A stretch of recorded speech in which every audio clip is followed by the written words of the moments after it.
Good morning, everybody, and a happy Friday morning to you. As you are listening to this, I am on my way home from vacation, so yes, this is pre-taped. I'm hoping by the weekend to be caught up with all of the news. I'm working on it. For those of you who are interested in this vacation, it will be on the other channel where I do my recipes. The link is down in the description box. All right, you guys, there's so much to cover. Let's just jump in and get there, shall we? Let's go. Let's start off with Princess Anne and her husband, Sir Tim Lawrence. They went and attended the Guinness Men's Six Nations match between Scotland and Wales. This happened, FYI, several days ago. You should know the final score was Scotland 35-27 over Wales, and the Dodie Weir Cup was handed to the winners from Princess Anne and Dodie's wife, Cathy Weir. Now, for those of you who may not remember, Dodie Weir was the Scottish rugby player. He played as they call it a lock. He made 61 international appearances for the Scottish national team, and he represented the British and the Irish Lions. Mr. Weir was diagnosed with a motor neuron disease, which, they told him was terminal, and so he decided to raise £8 million for research, and that's what he did by the time he had passed away from his condition. I have to tell you, that's one hell of a legacy to leave behind. Now let's move on to Lady Louise Windsor. She has apparently been performing in a series of students' productions alongside her boyfriend at St. Andrews University. I think that's interesting because we know that her father, Edward, was also really into theater. Besides getting her English degree, she has also played Sir Oliver Surface in the Comedy School for Scandal, Lady Caversham in Oscar Wilde's An Ideal Husband, and she starred in Dragon Fever, which is a student-written play based on a Spanish novel. And her boyfriend, who also has a passion for theater, stars right alongside her. I just love that. I think that just shows you how much she follows in Edward's footsteps. Genetically, you know what I'm saying? She's a gorgeous young lady, but I'm glad that she's getting this education and this time out of the spotlight to do the things that she wants to do. And I think she's going to be a fabulous woman. You know what I mean? All right, let's move on. Before Commonwealth Day, King Charles put out this lovely sentiment. I just love him. All right, let's move on. Next up, we have royal biographer Hugo Vickers. He has launched his latest book. The name of it is Clarissa. And this launch took place at the Agnisco restaurant. And the Duke of Kent, who is the patron of Agnisco, was there along with a lot of other guests. Looks like it was a fun time. Next up, let's go back to Princess Anne. During their tercentenary celebration in 2007, which coincided with the birth of Carl, I believe it's pronounced Linnaeus, HRH Princess Anne became an honorary member of the Carl Linnaeus Society, and it has now been announced that she is their patron. Wonderful. Next up, we have the death of Prince Frederick of Luxembourg. He was only 22 years old. Apparently, he had a rare genetic condition, but it looks like, what bit of life he had was good. It means a lot. Let's move on.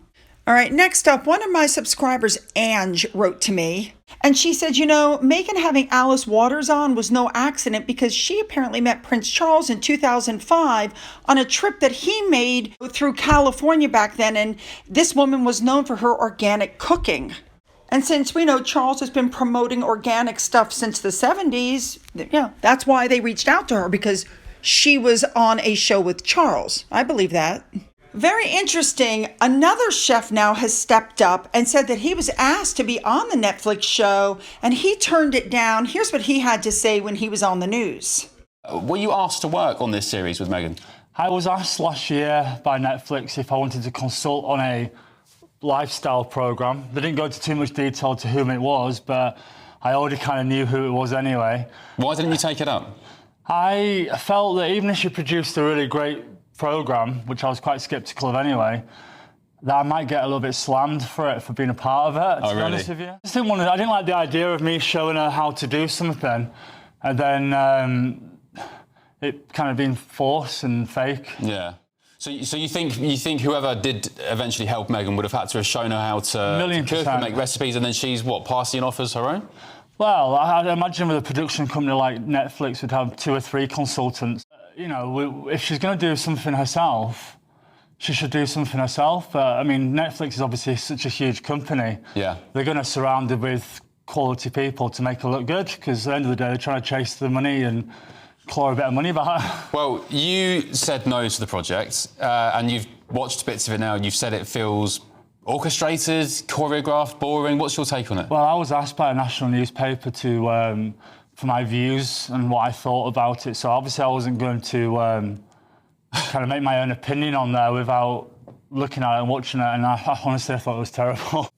The music's quite slow, it's quite lethargic, it's quite painful. It's just painful to watch. Let's move on now to International Women's Day. Meghan Markle put up a statement, and she put up pictures that basically celebrated her mother, herself, and her daughter. Nothing about all the fabulous women that she's, met through the years and all of her friends. No, it was all about her, her mother, and her daughter.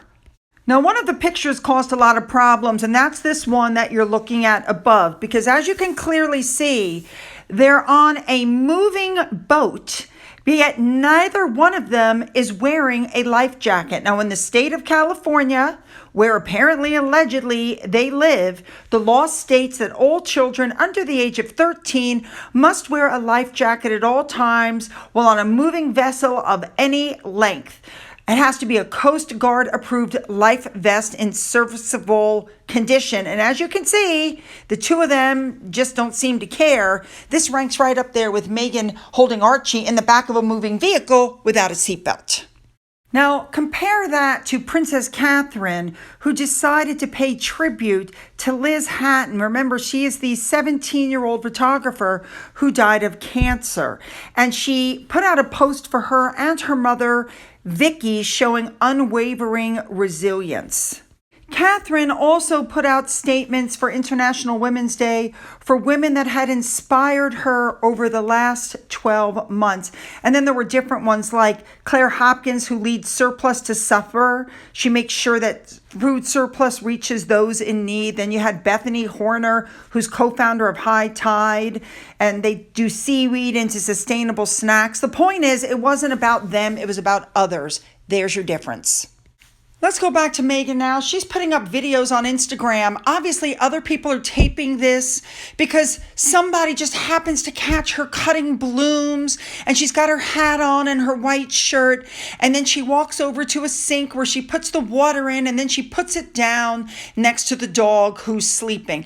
These are being professionally done. They are not being done by Meghan, and quite frankly, I don't understand the point.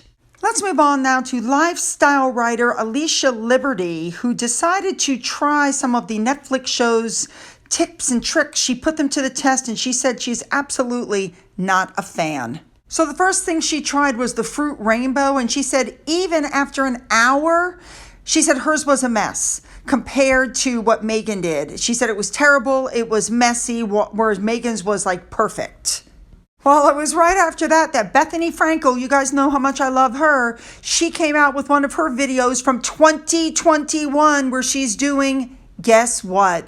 A rainbow fruit platter. That's from 3-4 years ago. I love Bethany. All right, the next thing that this woman tried was the dehydrated fruit. And she said she doesn't have a fancy, expensive dehydrator, so she did it in the oven. And she said, quite frankly, it was a miss, it was tedious, and it was pointless.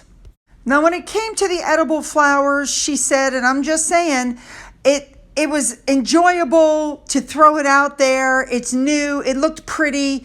But again, she didn't quite see the point. Next up after that was the sun tea. The sun tea, she said, was disgusting, and she nearly threw it up on the first sip. Finally, the flower arranging. She said it was boring to come home and start doing it when you can get a stunning bouquet from the supermarket for a fraction of the price, and it also caused a huge mess on her floor.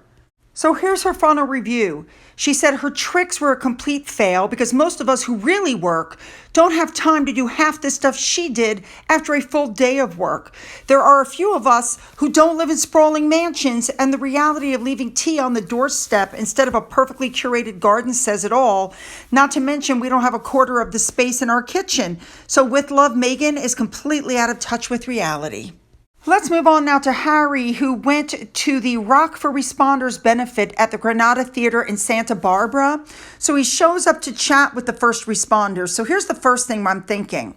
He's probably trying to pitch for Better Up.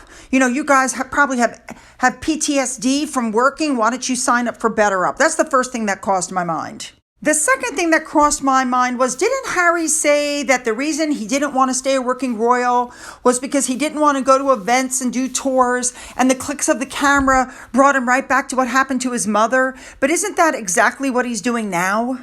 And thirdly, wasn't William the one that was actually a first responder who flew an air ambulance, who actually went on rescue missions and, by the way, donated his entire salary?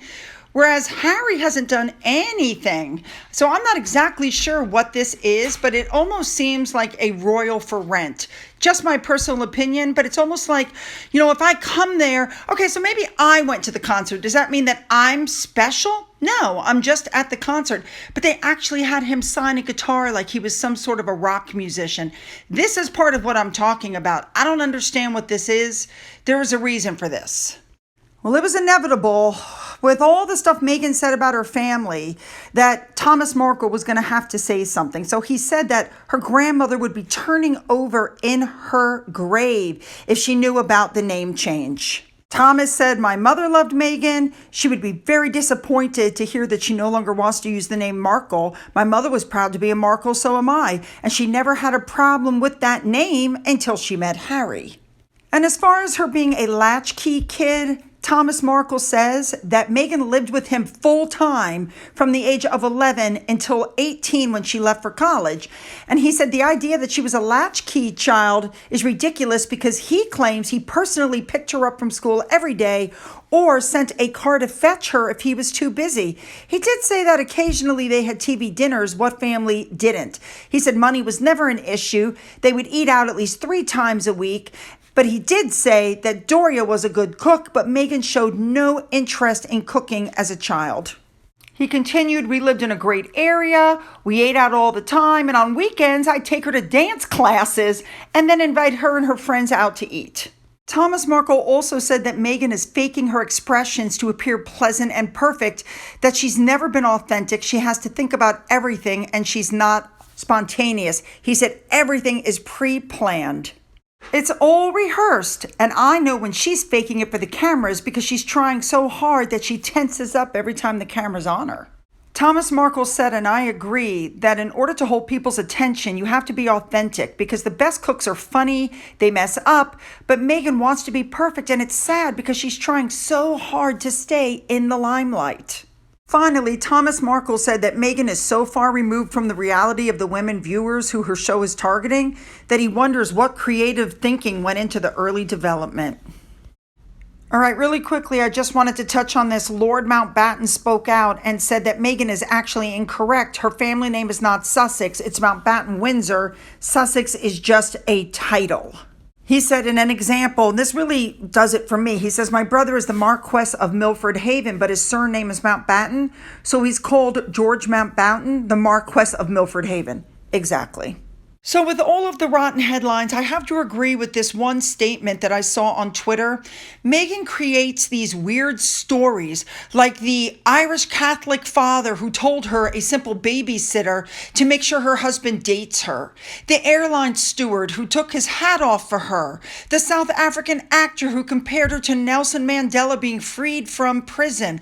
How come we never find any of these people? Because Meghan is literally delusional.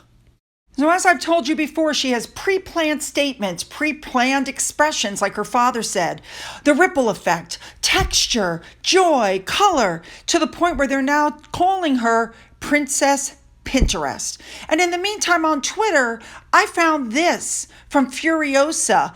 She's talking about her brother, how he catches his own fish, how he cooks. Look at what he's doing. How come this guy doesn't have a deal with Netflix? Because if he really did make all of these dishes that I'm looking at, this is the guy that should be getting a deal. Now, a few other things that were noticed. I showed you guys, or I told you guys, that nobody was washing their hands.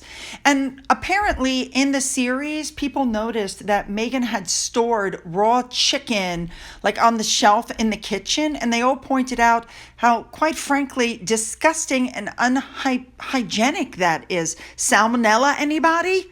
Like, it's just terrible. Maybe that's one of the reasons why Meghan's show started flopping. But for whatever the reason, articles are coming out now saying that Meghan is on a witch hunt because she feels like she was set up and she wants to know who's responsible for the failure of this entire thing. But isn't that just typical Meghan Markle, never taking responsibility for anything that she does? And even though everybody's talking about a season 2, I've told you, goodbye. That Netflix deal is bye-bye. They went ahead and filmed an extra 8 sessions because they trying to get their money's worth out of this woman. I mean, all she did was take jabs at the royal family. She even did it in the very last episode. She did it mid-episode. She's been out of the royal family almost 3 times longer than she was ever in the royal family. And yet for some reason, she still wants to hang her hat on everything that goes wrong with the royal family. And she's never going to stop. Let's be honest, she's uninspiring. The things that she was showing on TV were things you could get off a Pinterest board. There's nothing really likable about her. Everybody now knows about all of her lies, the lies she told about the royal family, the lies she told about her father, the fact that she's still talking to everybody about love and, family and friendship and joy while she won't even speak to her own father. The fact that she taped this in somebody else's house, the fact that this amazing garden she was showing off didn't belong to her. It's just too much for most people. She wants you to believe that she's perfect. Her kids are perfect. Her friends are perfect. Her life is perfect. Her marriage is perfect.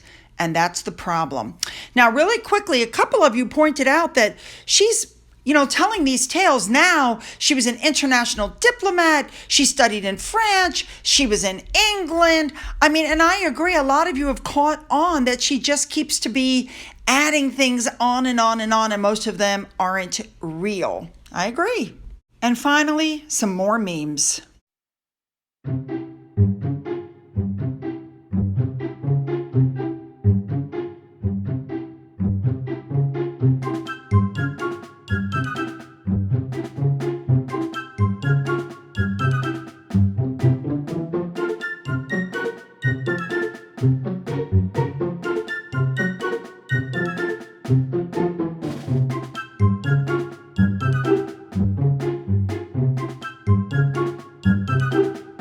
All right, you guys know what to do. Put those comments down, make them good. Don't forget to hit the like and the subscribe button and the bell for all notifications.